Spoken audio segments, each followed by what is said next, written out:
안녕하세요. 감동시작입니다. 저희는 해외 커뮤니티 레딧과 감동시작 공식 이메일로 제보받은 실제 사연을 바탕으로 재구성한 스토리를 전달해 드립니다. 구독과 좋아요, 알림 설정은 영상 제작에 큰 힘이 됩니다. 영상 수익은 독거노인 및 불우이웃에게 전액 기부되니 끝까지 시청 부탁드립니다. 모두와 함께 공유하도록 할게요. 넷플릭스 효과로 한국 남성과의 사랑을 꿈꾸면서 한국으로 향하는 일본 여성이 늘고 있다고 합니다. 한 주간지에서는 이러한 여성들에게 인터뷰를 진행했는데 실제로 지난해 드라마 사랑의 불시착을 보고 한국에 여행을 왔다는 일본 출신 미용사 분코는 드라마 속 한국 남성들은 길거리에서 여성들을 향해 캣콜링을 하지 않고 예의 바른 모습에 놀랐다고 말했습니다. 캣콜링이란 주로 성희롱의 일종으로 길거리에 지나가는 여성을 향해 남성들이 추파를 던지는 것을 말합니다.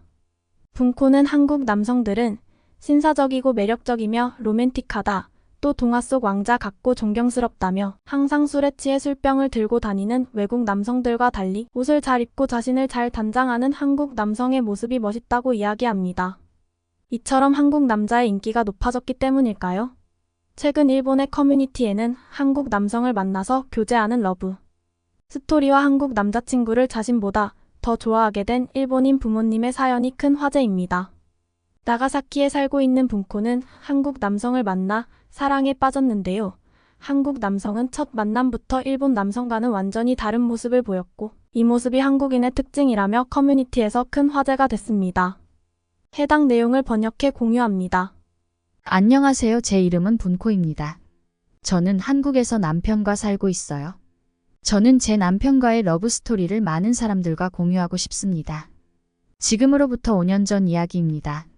전 도쿄에서 2시간 정도 떨어진 후쿠시마에서 부모님과 함께 살다가 나가사키로 독립을 하면서 집을 구하게 됐죠. 나가사키에 제가 원하던 회사에 취직을 했거든요. 그런데 문제가 생겼어요. 나가사키 물가가 비싸다는 건 알았지만 집을 구하는 게 그렇게 비쌀 줄은 몰랐어요. 지금 일본 나가사키의 집값은 미친 듯이 치솟은 상태입니다.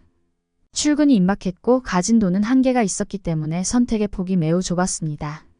결국 저렴한 원룸을 렌트했죠. 나가사키의 부동산은 서비스 정신이라곤 손톱만큼도 없어요. 친절함은 바라지도 않습니다. 그래서 집의 컨디션을 꼼꼼하게 따져보지도 못하고 그 집은 한번 휙 둘러보고 계약할 수밖에 없었습니다. 사실 집을 한번 보고 계약하는 것이 마땅치 않았지만 사정이 급해서 어쩔 수 없이 그 집을 선택했습니다. 일본의 대다수의 건물들이 낡고 오래되었어요. 최신식 고층 건물도 거의 없고 지은 지 100년도 넘은 주거지가 대부분입니다. 그래서 엘리베이터가 없거나 있어도 아주 오래된 구식 엘리베이터도 많고요. 배수 시설이나 창문 상태도 온전치 못한 경우도 많아요. 집을 계약하면서 이런 것들에 대하여 물어봤지만 부동산 중개인과 집주인은 제 말을 흘려들으면서 이 가격에 좋은 컨디션의 방을 얻으려는 세상 물정 모르는 시골 아가씨로 취급하더라고요. 그러면서 툭 던지는 말이 이 건물에 맥가이버가 있다나 뭐라나 이해할 수 없는 이야기를 하더라고요. 썩 내키지는 않았지만 어쩔 수 없이 방을 계약하고 다음날 이사를 했습니다. 그런데 역시 찜찜한 예상은 틀리지 않았어요.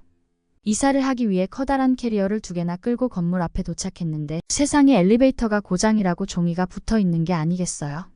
5층 꼭대기가 제 방이란 말이죠. 정말 울고 싶었어요. 제 몸 절반만한 캐리어를 낑낑거리며 들고 계단을 올라가는데 정말로 어린 시절부터 꿈꾸던 나가사키지만 고향에 있는 부모님 집으로 돌아가고 싶어졌어요. 눈물이 날 것 같았죠. 울음을 겨우겨우 참으며 가방을 옮기고 있는데 웬 남자가 계단으로 올라오고 있었어요. 그는 모자를 푹 눌러 쓰고 있어서 얼굴은 잘 보이지 않았지만 동양인 남자라는 것은 알 수 있었어요. 내심 그가 짐을 들어주지 않을까 기대했는데 저를 지나쳐서 계단을 올라가더라고요. 크게 실망한 저는 맥이 풀려서 계단에 주저앉고 말았죠. 그런데 몇 분 후 그가 목장갑을 낀 채로 다시 계단을 내려오더니 괜찮다면 짐을 들어주겠다고 했어요. 굉장히 수줍은 말투였어요. 구세주를 만난 기분이었죠. 짐을 다 올린 후에 그에게 감사 인사를 하려는데 그 사람은 바로 목례만 하고 아래층 자기 집으로 쌩 들어가 버리더라고요. 저는 속으로 일본어가 서툰 사람인가 했습니다. 그 후 그에 대해서 더 생각할 겨를도 없었던 것이 힘들게 들어선 집안 상태가 엉망이었기 때문이었어요. 집을 계약할 당시에 꼼꼼하게 보지 못한 것이 화근이었어요. 주방 조명이 켜지지 않았고 화장실 문고리는 고장나 있었죠. 현관문도 뻑뻑해서 삐걱삐걱 소리가 나면서 겨우 열리더라고요.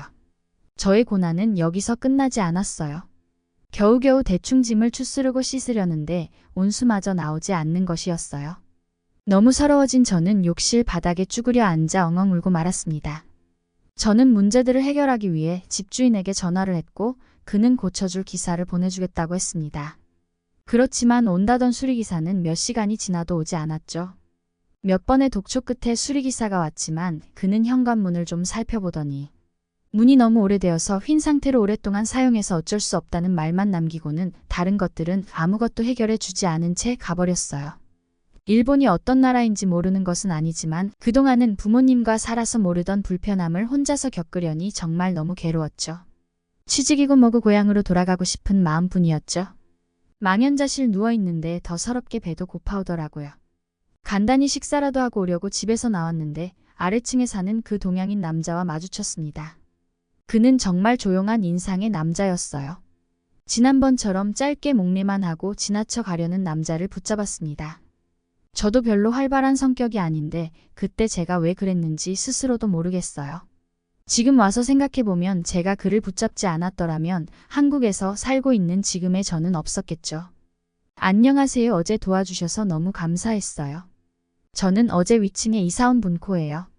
저는 인사를 하고 나서 근처에 철물점이 있는지 알고 있냐고 물어봤습니다. 그는 철물점은 왜 가려는지 물어보더군요. 그다지 친절한 말투는 아니지만 짧고 간단하게 내 질문에 대답하는 그 남자에게 왠지 듬직한 느낌을 받고 좀 더 마음의 경계를 풀 수 있었습니다. 저는 이사온 집에서 겪고 있는 문제점에 대해서 이야기했어요. 주방에는 불도 안 들어와요. 화장실 문은 안 닫혀요. 현관문도 잘 안 열려요. 그리고 제일 중요한 인터넷도 안 돼요. 뭔가 힘들고 서러웠던 마음에 괜시리 그에게 하소연하듯 쏟아내고 나니 눈물이 찔끔 날 것 같았죠. 그는 그런 나를 1급 보고 잠시 고민하더니 괜찮다면 자기가 조금 도와줄 수 있을 것 같다는 거예요.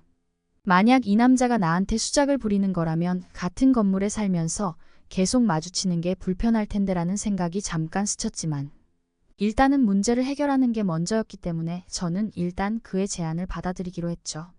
남자는 집에 들어오더니 일단 현관문을 활짝 열어두었어요. 마치 저의 불안한 마음을 읽듯이 말이에요. 그리고는 제가 보여준 문제들을 빠르게 체크하고 자기 집에 가서 연장을 가져오겠다고 했습니다. 그리고 그는 잠시 뒤 연장들을 가지고 나타났죠. 저는 속으로 이 남자가 이런 쪽의 기술자인가 보다 했어요. 제가 그토록 기다렸던 수리공이 제 집 아래 살고 있었다는 생각이 들자 피식 웃음이 나왔죠. 그는 혼자서 신속하게 제 집의 문제를 해결하기 시작했어요. 뒤틀린 화장실 문도 바로 잡아주고 주방의 전구도 새 것으로 바꾸어 주었어요. 잘 닫히지 않던 창문틀과 고리도 어느샌가 뚝딱 고쳐주었어요. 그러면서 현관문이 손잡이가 낡아서 많이 부식된 것 같으니 며칠 후에 부속품을 구해서 고쳐주겠다는 거예요. 며칠은 더 고생을 해야 했던 제 문제가 순식간에 해결이 되는 걸 보면서 넋이 빠질 지경이었죠.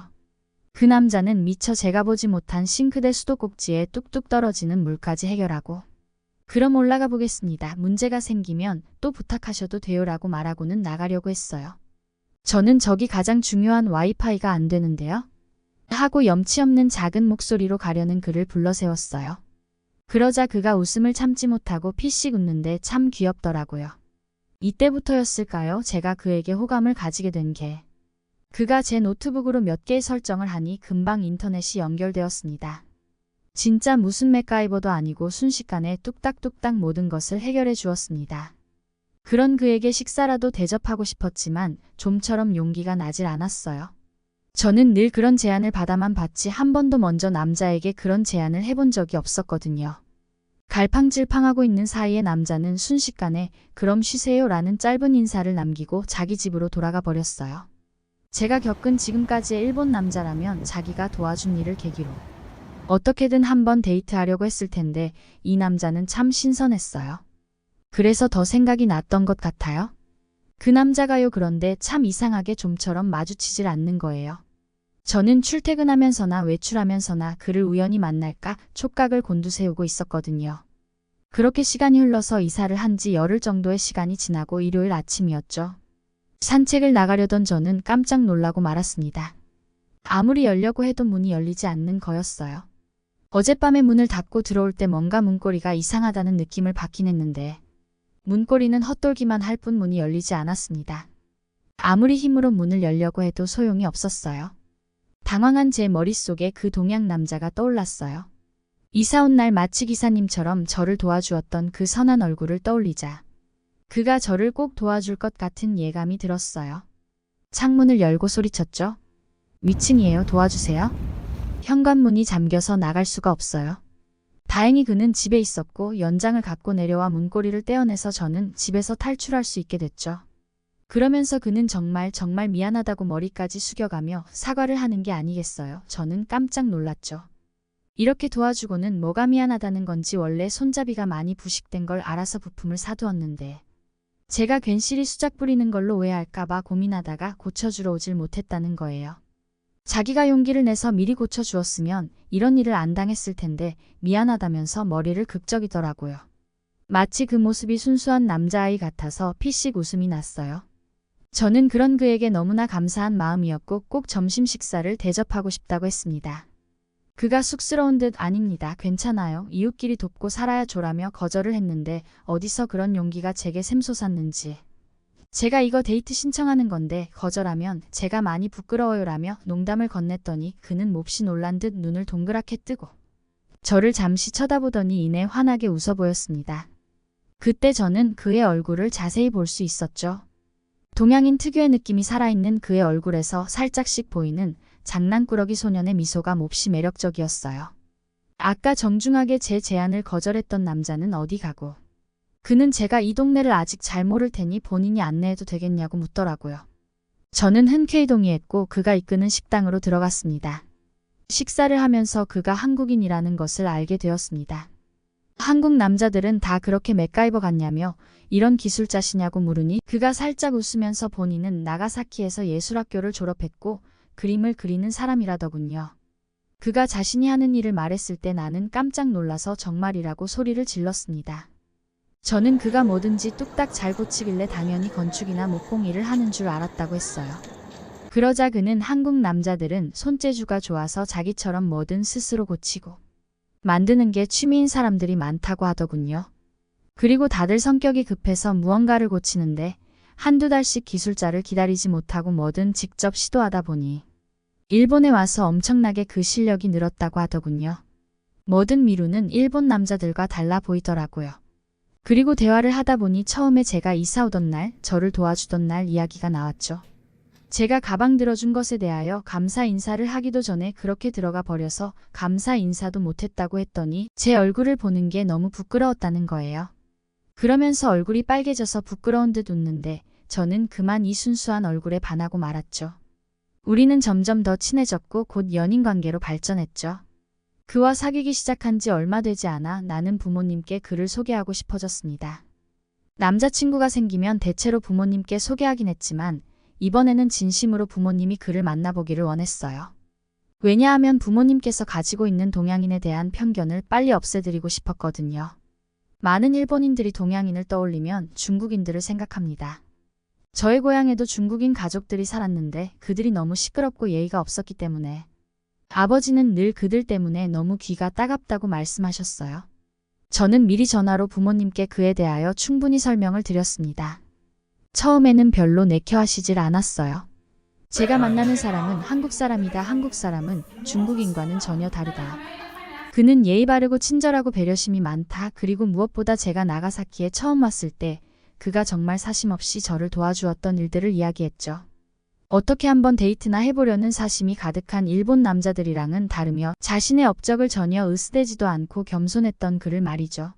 제 말을 들은 부모님은 너를 믿고 일단 만나보겠다고 하셨어요. 주말에 우리는 후쿠시마에 있는 부모님 집으로 갔고 부모님은 친절하게 저희를 맞아주셨어요. 남자친구는 평소에 말이 많은 편은 아니지만 상대방의 말을 경청할 줄 아는 사람이었고 부모님과의 대화에도 집중하며 진심을 다해 이야기를 풀어갔습니다. 그런 남자친구의 모습에 부모님도 마음이 녹아드는 모습이 보였습니다. 우리는 식사를 마치고 거실에서 차를 마시는데 2층 올라가는 계단이 삐그덕거리더라고요. 아빠는 조금 부끄러워하면서 사람을 부른 지 한참 됐는데 저걸 미처 못 고쳤구나라고 푸념을 하셨습니다. 남자친구는 제가 손봐드려도 될까요? 라고 묻더니 아빠 집에 있는 녹슨 연장을 가지고도 뚝딱뚝딱 금세 튼튼하게 고쳐주었습니다. 한국 남자친구의 예의 바르고 친절한 행동에 따뜻한 배려를 경험하고 홀딱 반하신 모습이었죠. 이후 우리는 부모님 집에 자주 놀러 갔습니다. 갈 때마다 남자친구는 불편해 보였던 것을 체크하고 다음에 갈 때 연장을 챙겨가 고쳐주기도 했습니다. 그리고 집을 떠나올 때는 늘 부모님께 깍듯이 고개를 숙여 인사를 드렸습니다. 그 모습은 정말 예의 바르고 멋져 보였어요. 저는 이 남자와 결혼을 해야겠다는 결심을 했습니다. 누가 시키지 않아도 세심하게 관찰하고 배려하면서도 한 번도 먼저 으스댄 적도 없어요. 늘 부지런하게 움직여서 저와 저의 부모님을 보살펴 주었고요. 부모님의 축복 속에 우리는 일본에서 한 번, 한국에서 한 번 결혼식을 올렸고 한국을 경험하고 싶다는 제 뜻에 따라 지금은 남편의 나라 한국에서 살고 있어요. 한국에서 그는 그림을 그리고 저는 한국어를 공부하면서 다른 일을 찾아보고 있는 중입니다. 요즘 저는 한국의 자수에 푹 빠져 있어요. 일본 자수와는 다른 그 매력이 너무나 아름다워요. 그리고 저는 한국에서 살면서 일본의 모든 시스템이 얼마나 느린지 알게 되었어요. 대사관의 행정처리, 은행에서 일복이 고장나면 무엇인가를 수리하는 일조차 한국은 너무나 빠르고 정확해요. 뭐든 한 달은 기다려야 하는 일본이 이제는 너무 답답하게 느껴서 모국으로 돌아가서 살 수 있을까 하는 생각마저 듭니다. 그렇지만 그런 쏙 터지는 일본의 시스템 때문에 결과적으로 남편과 만날 수 있는 계기가 된 것이다. 그 점에 대해서도 너무 감사하고 행복합니다. 그리고 일본에는 한국 남자들이 더 많이 필요하다는 말을 하고 싶어요.